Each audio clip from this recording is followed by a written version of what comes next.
Muy bien chicos, buenos días, buenas tardes, buenas noches, dependiendo de la hora en la cual estés viendo este video. Hoy tenemos el curso de Historia Universal con el tema correspondiente a Roma. Ya nos vamos hasta la República. La clase pasada habíamos comentado sobre toda la etapa de la monarquía, las dos dinastías que habían gobernado Roma, que eran pues la latina y la etrusca, y ahora nos centramos en la República, con el fin de la dinastía etrusca en el año 509 y el inicio de la República. Aquí, según como ven aquí en la imagen. Seguimos. La República romana se consolidó en el siglo V. Su poder se centró en Italia y más allá, entre los siglos III y IV, se impusieron como potencia militar en toda la península itálica. Y no solamente en ellos, sino ya vamos a ver que en gran parte de las costas del mar Mediterráneo. Durante la República, chicos, me disculpo por el ruido. Sí, me disculpo por el ruido, pero nosotros vamos a seguir. Durante la República ocurre un equilibrio entre los tres poderes del Estado: las magistraturas, el Senado y las asambleas, que es algo que vamos a hablar también más adelante. La sociedad durante la República y también durante la monarquía se caracterizó por tener en la cima de esta sociedad a los llamados patricios. ¿Quiénes eran los patricios? Los patricios son los fundadores de Roma, o las familias fundadoras de Roma, y aquellos que tenían descendencia directa de estos fundadores de Roma.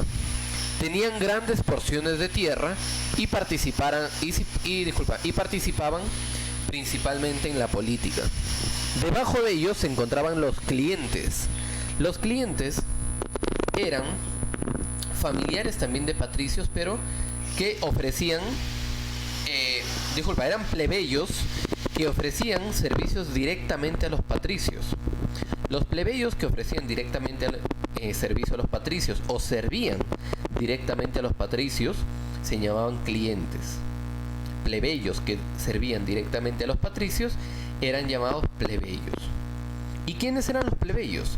Los plebeyos eran quienes no pertenecían a las familias fundadoras. Patricios, familias fundadoras. Clientes, plebeyos que servían a los patricios. Plebeyos, quienes no eran parte de las familias fundadoras.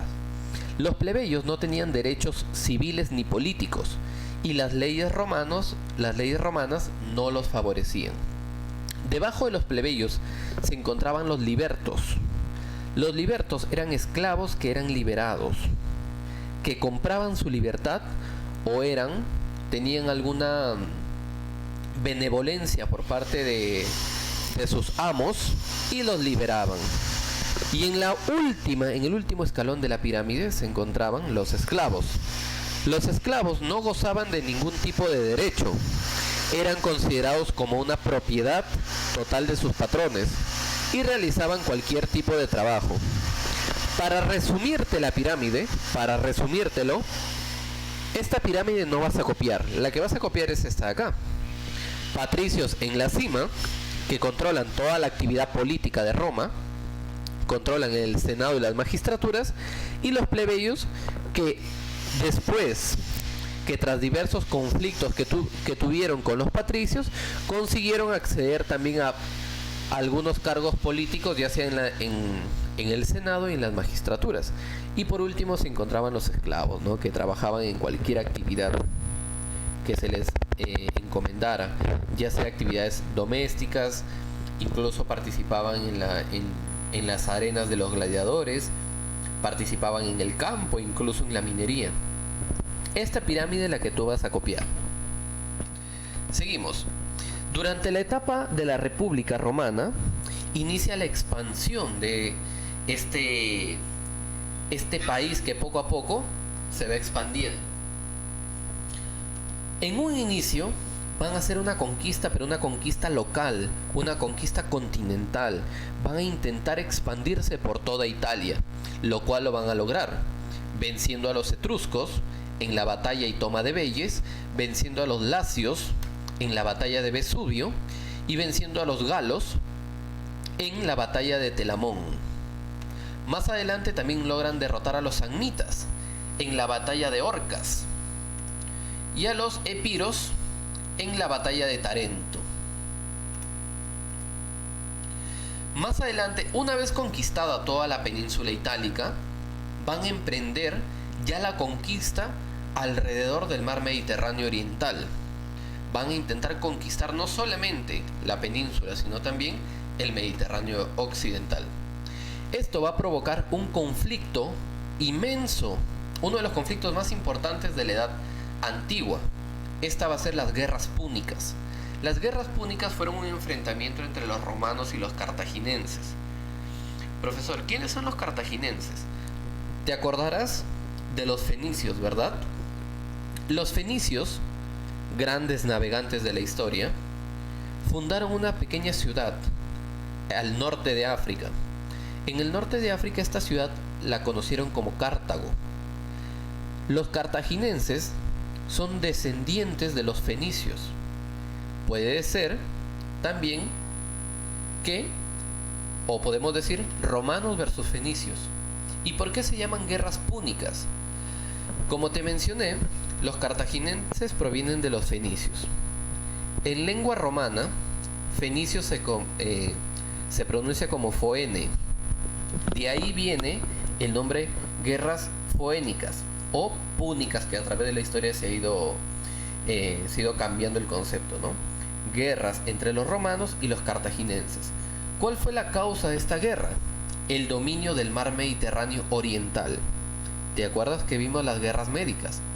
Que era el dominio del mar Mediterráneo occidental, ¿verdad? Ah, no. Uy, acá tenemos una corrección entonces. En las guerras médicas querían conquistar el Mediterráneo oriental. En las guerras púnicas es el occidental. Ahora ya está corregido. Ya está corregido. Ahora sí. Las guerras púnicas son un conflicto por el dominio del mar Mediterráneo occidental.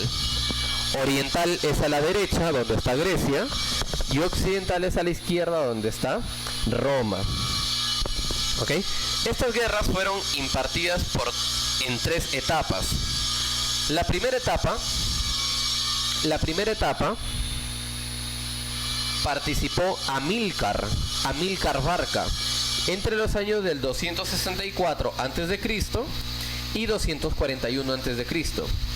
Durante el periodo de Amílcar Barca, rey de los cartaginenses, empezó cuando los romanos, con 400.000 soldados al mando del cónsul Régulo, invaden los territorios de Cartago. Ante ello, los cartaginenses, al mando de Santipo, lograron vencer a los romanos, ya que ellos emplearon caballería y elefantes. Es decir, los cartaginenses emplearon caballos y hasta elefantes para poder derrotarlos. Ante este fracaso, los romanos reaccionaron y enviaron una segunda expedición. ¿Para qué? Para controlar Cartago. Pero el general cartaginense Amílcar Barca logra apoderarse de Sicilia. Las cosas rápidamente cambian para los romanos al enfrentarse por el mar contra los cartaginenses en la batalla de Gates. Al ser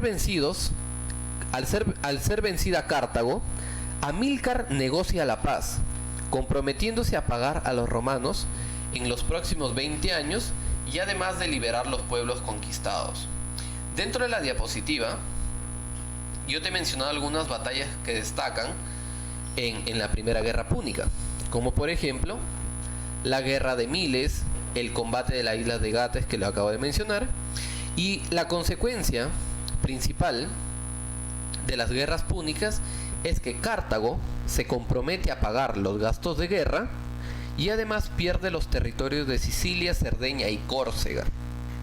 Más adelante, el hijo de Amílcar Barca, llamado Aníbal Barca, toma la ciudad de Sagunto. En Sagunto era una ciudad aliada de Roma. Los romanos, disculpa, Amílcar Barca, quien era cartaginense, derrotó rápidamente a Publio Escipión en la batalla de Tesino. Más adelante, los romanos van a reaccionar, pero Aníbal, hijo de Amílcar, era un estratega fascinante. Roma no pudo defenderse de Aníbal, pero Aníbal estuvo a punto de derrotar Roma, pero Aníbal no atacó la capital romana. Este se conoce como un episodio clave, porque Aníbal pensó que los romanos se iban a rendir, pero esto no ocurrió.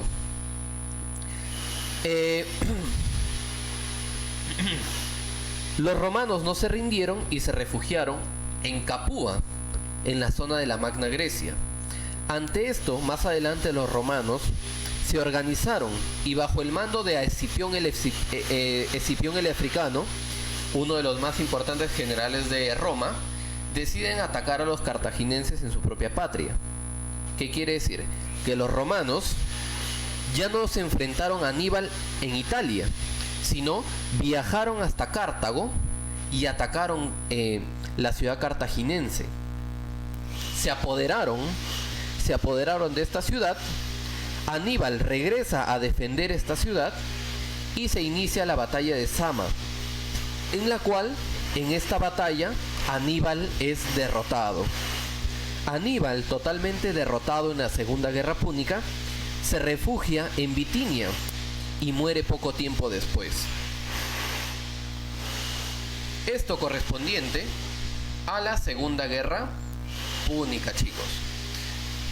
Batallas importantes: la batalla de Sagunto, Tesino, Canas, Metauro y Zama, donde finalmente Aníbal Barca es derrotado.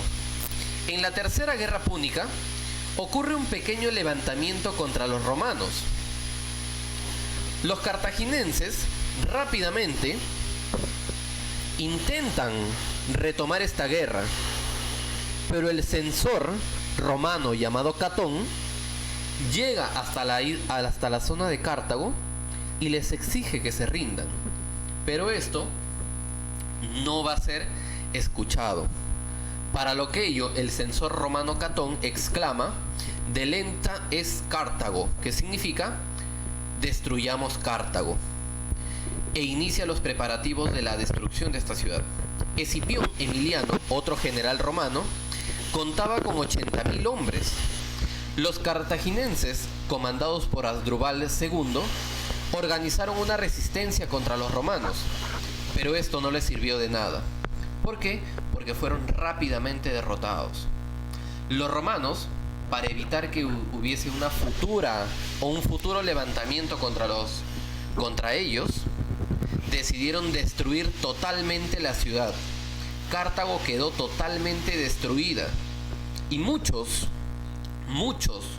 sobrevivientes de esta matanza fueron enviados a Roma como esclavos.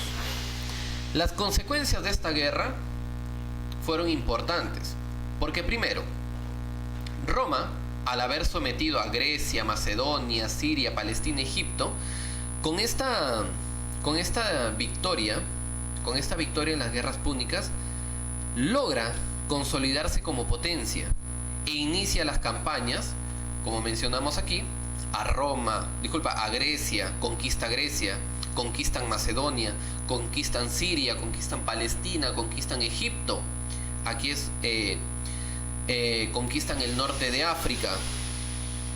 Y después de todas estas conquistas romanas, Roma se convierte en la primera potencia del Mediterráneo de la Edad Antigua. Se inicia también el dominio de todas las costas del Mediterráneo. Por eso es que los romanos van a llamar a este mar el Mare Nostrum, el mar nuestro, porque todas las costas del Mediterráneo le pertenecían a Roma. Aumentan las tierras del Estado, es decir, el ager públicos, y también el número de esclavos. No solamente la cantidad de tierras conquistadas, sino que aquellos que no estaban, o aquellos rebeldes que aún tenían resistencia contra los romanos, eran llevados como esclavos. Asimilaron grandes aportes del mundo helenístico, del mundo romano. Y los patricios aumentaron enormemente su poder económico al tener extensos latifundios ganados con la guerra. Todas estas consecuencias, chicos, o todo este proceso de la República, es uno de los más interesantes de la edad antigua, porque se explica cómo Roma llega a ser tan pequeñita, como lo vimos en la monarquía. Incluso te acuerdas que en el video lo mencionaban como un bebito chiquito. Ya, durante la República llega a expandirse por casi toda Europa, todas las costas del Mediterráneo. ¿Ok? Entonces, chicos, repasamos el tema. Nuevamente me disculpo por el ruido. Repasamos el tema y nos estamos viendo en la tardecita para resolver algunas preguntas. Desde aquí, chicos, un fuerte abrazo. Chau, chau, chau, chau.